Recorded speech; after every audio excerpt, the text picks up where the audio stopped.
Welcome to Low Key PD. In this video, we're going to explore how to analyze quiz results in Google Forms, specifically on the Summary tab. If you have a Google form and you've recently used it for a quiz or other assessment, you can find the results by clicking on the Response tab at the very top of the form. Now, I've got this opened in its separate duplicated tab so I can switch back and forth between them easily, but if you want to get to your responses, just click on the Responses tab. So here is what you would initially see, or something like this, under the Summary tab for responses. At the very top, you get insights, what's the average, the median, the range, that kind of thing. And you do get a graphical analysis for that. Frequently missed questions, were there questions that caused students a lot of problems? What are some of the scores on the test? What are all the scores on the quiz or test? Based by email, that's just my email. And when will that score be released, or was it released? And then you get a question by question, first name, I just used me in that, that's not important for this. Question 1, what's the capital of Indiana? 2 out of the 3 responded Indianapolis, with Indianapolis capitalized correctly. 1 said Indianapolis but didn't capitalize the I. That's considered a different response, and depending on how you set up your quiz, you could count that wrong or right. There was a short answer question, right, and I can read everybody's answers.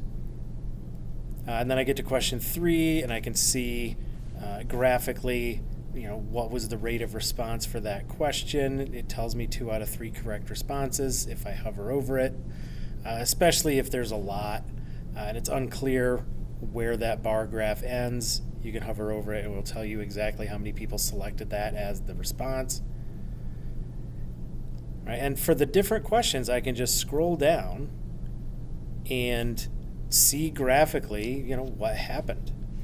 For questions like this where there's like a grid box, the first screen I see is my first row, and I can see what happened here, and if I click on this arrow, I get to the other options, and I can see what happened for each of those options and can make a determination on how well the students know that material. Same thing with question 7. And if you watched my last video on creating quiz questions and using the answer key in Google Forms, you know that date questions and time questions for some reason cannot be set to have a correct answer. The correct answer to number 8, when did Indiana become a state, is December 1816 on December 11. And depending on how you see things, question 9, when does the Indianapolis 500 typically start? It starts at 12:30 with the green flag at 12:45. That's typically how that works. So I get a nice summary of the different questions that I asked on this quiz about Indiana history or whatever, although there was a question on New York. But I can look at this and get a pretty good idea relatively quickly how things went on this quiz or test. And so that's how you can use the summary to analyze data for Google Forms that you've used as quizzes or tests.